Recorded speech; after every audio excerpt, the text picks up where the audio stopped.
Nuestro texto bíblico para esta Natividad naturalmente es el Evangelio según San Juan.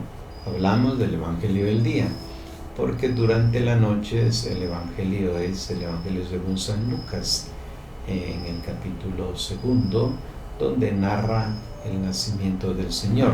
Pero la misa del día ya nos presenta la reflexión sobre el Evangelio de Juan, los primeros 18 versículos.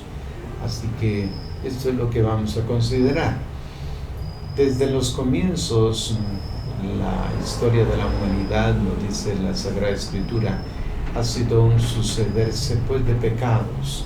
En el capítulo 6 del libro del Génesis, el autor sagrado, con un audaz antropomorfismo, afirma: al ver el Señor que en la tierra crecía la maldad del hombre y que toda su actitud era siempre perversa, se arrepintió de haber creado al hombre en la tierra y le pesó de corazón. Eso está en Génesis 6, 5 al 6. Pero en la plenitud de los tiempos Dios ha intervenido para hacer justicia, o como dice el Salmo responsorial propuesto hoy por la liturgia, para revelar a los ojos de los pueblos su justicia. En la Natividad Dios manifiesta pues la inmensidad de su amor incondicional. Esta es su justicia. Todos los pueblos son invitados a contemplar maravillados y a dejarse liberar del miedo, porque en el amor no cabe el temor. Antes bien, el amor desaloja el temor, porque el temor se refiere al castigo y quien teme no ha alcanzado un amor perfecto. Así que cuán diferente la justicia, Señor, de la nuestra. Nosotros tenemos una visión de justicia que es diferente a la que el Señor nos propone. El texto del Evangelio del día de la Navidad, del Evangelio del día, dice Juan 1, 1 al 18. Al principio existía la palabra, y la palabra estaba junto a Dios, y la palabra era Dios. Ella existía al principio junto a Dios. Todo existió por medio de ella, y sin ella nada existió de cuanto existe. En ella estaba la vida, y la vida era la luz de los hombres. La luz brilló en las tinieblas, y las tinieblas no la comprendieron. Apareció un hombre enviado por Dios llamado Juan, que vino como testigo para dar testimonio de la luz, de modo que todos creyeran por medio de él. Él no era la luz, sino un testigo de la luz. La luz verdadera que ilumina a todo hombre estaba viniendo al mundo. En el mundo estaba, el mundo existió por ella, y el mundo no la conoció. Vino a los suyos, y los suyos no la recibieron. Pero a los que la recibieron, a los que creen en ella, los hizo capaces de ser hijos de Dios. Ellos no han nacido de la sangre, ni del deseo de la carne, ni del deseo del hombre, sino que fueron engendrados por Dios. La palabra se hizo carne y habitó entre nosotros, y nosotros hemos contemplado su gloria, gloria que recibe del Padre como Hijo único, lleno de gracia y verdad. Juan grita dando testimonio de él: este es aquel de quien yo decía, el que viene detrás de mí es más importante que yo, porque existía antes que yo. De su plenitud hemos recibido todos, gracia tras gracia, porque la ley se promulgó por medio de Moisés, pero la gracia y la verdad se realizaron por Jesús el Mesías. Nadie ha visto jamás a Dios, el Hijo único, que estaba en el seno del Padre. Él nos lo ha dado a conocer. Pues bien, todos los autores cuidan con particular esmero la primera página de sus libros, porque son pues como la carta de presentación de toda la obra. esta tiene que ser no solo agradable y atrayente, sino que además debe ya señalar los temas esenciales que se tratarán a continuación.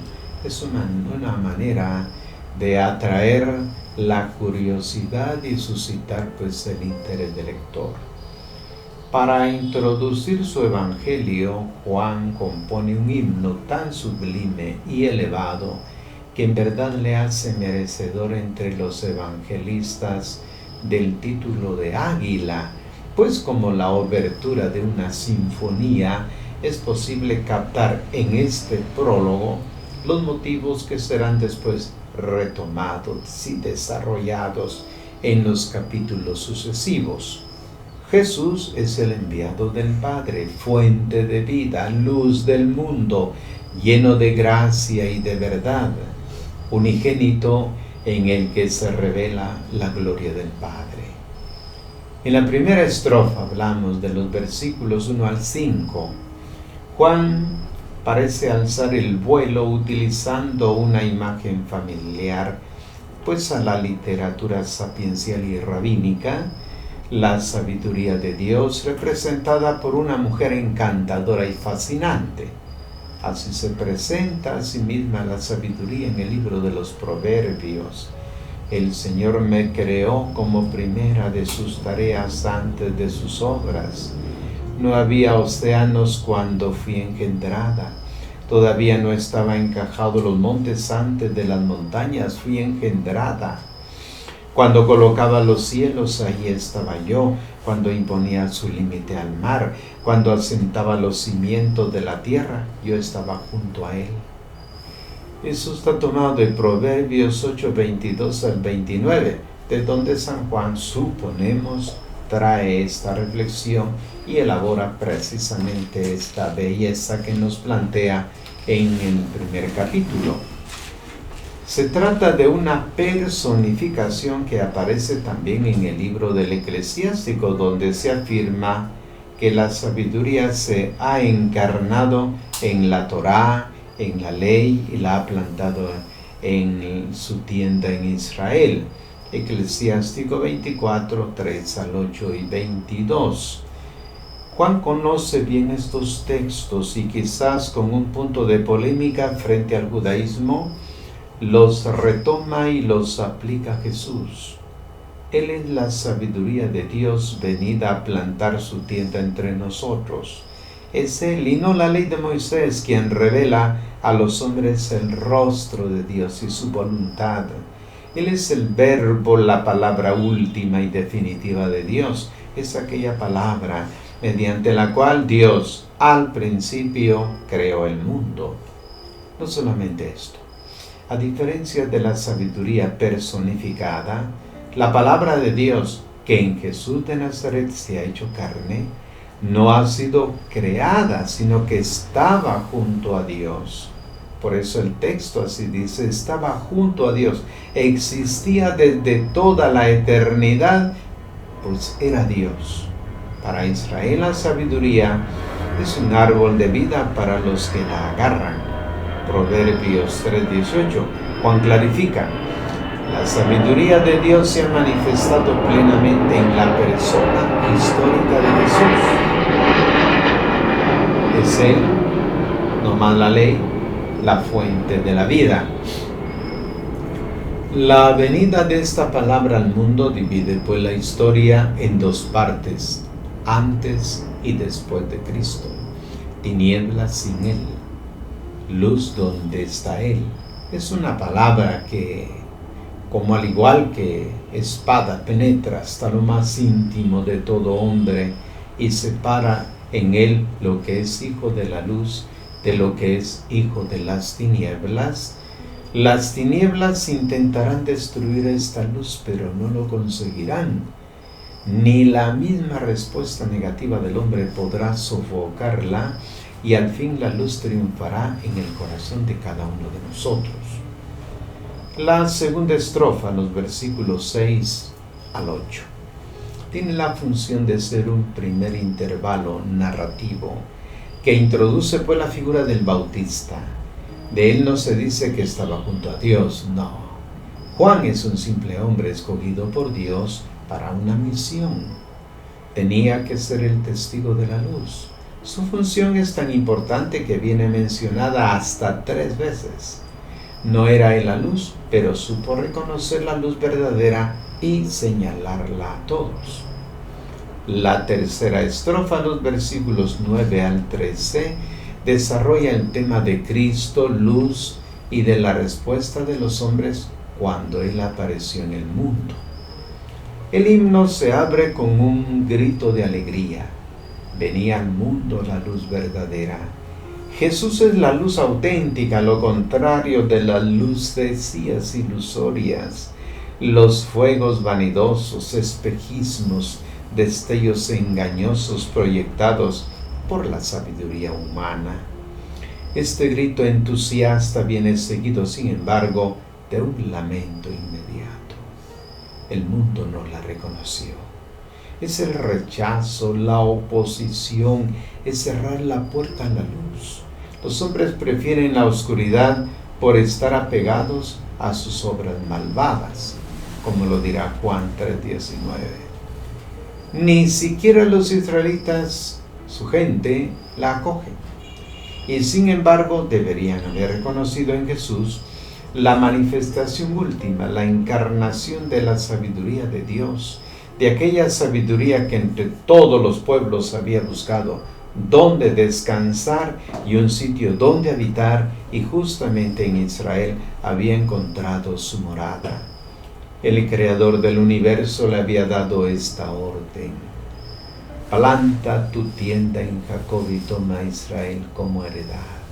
Lo decía Eclesiástico 24, 7 al 8. Sorprende pues el rechazo a la luz y a la vida por parte de los hombres, incluso el de los más preparados y bien dispuestos. También Jesús se admiraba un día de la incredulidad de sus mismos conciudadanos. Marcos 6:6. Eso significa que la luz que viene de lo alto no se impone, no usa la violencia, deja libres, pero nos pone frente a una decisión ineludible. Es necesario acoger esta bendición y maldición. Deuteronomio 1:27, entre la vida y la muerte. Deuteronomio 30:15. La estrofa concluye con la visión gozosa de aquellos que han creído en la luz. Creer no significa dar el propio consentimiento intelectual a un conjunto de verdades, sino acoger a una persona, a la sabiduría de Dios que se identifica con Jesús. A los que confían en Él se les concede un derecho inaudito: llegar a convertirse en hijos de Dios. Es el renacer de lo alto del que hablará Jesús a Nicodemo, por ejemplo en Juan 3:3. Es un renacer que no tiene nada que ver con el nacimiento natural, ligado a la sexualidad y al querer del hombre. El renacer de Dios es de otro orden, es obra del Espíritu Santo. La cuarta estrofa, versículo 14, precioso el texto. Y el Verbo se hizo carne y plantó su tienda entre nosotros. Y aquí un punto culminante de todo el prólogo que oiremos de rodillas en la proclamación del Evangelio de hoy. Están aún grávidas de la admiración gozosa y maravillada de los cristianos de las primeras comunidades frente al misterio de Dios, que por amor se despoja de su gloria, se rebaja a sí mismo y fija su morada bajo nuestra tienda.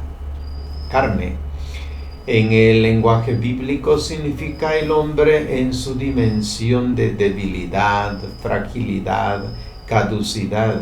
Se percibe aquí la dramática contraposición entre carne y palabra de Dios, tan eficaz y realísticamente expresada en el texto de Isaías. Toda carne es hierba y su belleza como flor campestre. Se seca la hierba, se marchita la flor, pero la palabra de nuestro Dios se cumple siempre, escribió Isaías capítulo 40, versículos 6 al 8.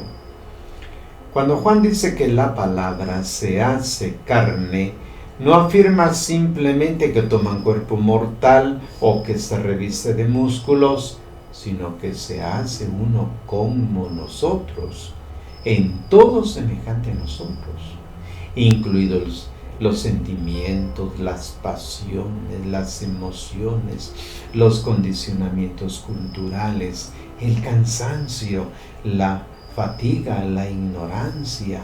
Sí, también la ignorancia, al igual que las tentaciones, los conflictos interiores.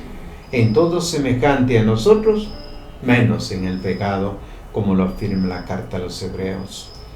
Y nosotros veremos su gloria. El hombre bíblico era consciente de que el ojo humano era incapaz de ver a Dios. De Dios solo se puede contemplar la gloria, es decir, la huella de su presencia, sus obras, sus gestos de poder a favor de su pueblo. Mostraré mi gloria derrotando al faraón con su ejército, sus carros y sus jinetes, como lo dice Éxodo 14:17.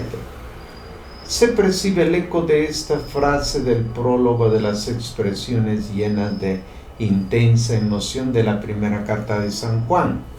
Dice San Juan: lo que existía desde el principio, lo que hemos oído, lo que hemos contemplado y han palpado nuestras manos, es lo que les anunciamos, la palabra de vida. La vida se manifestó, la vimos, damos testimonio y la anunciamos, la vida eterna que estaba junto al Padre y se nos manifestó. Lo que vimos y oímos se lo anunciamos también a ustedes. Les escribimos esto para que su alegría sea completa. Primera de Juan 1:1-4. Juan habla en plural porque quiere referirse a la experiencia de los cristianos de su comunidad, quienes con ojos de fe han sido capaces de descubrir, a pesar del velo de la carne de Jesús humillado y crucificado, el rostro de Dios.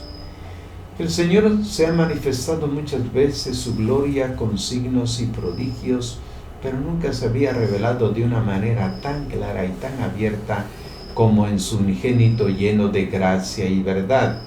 Gracia y verdad es una expresión bíblica que significa amor fiel.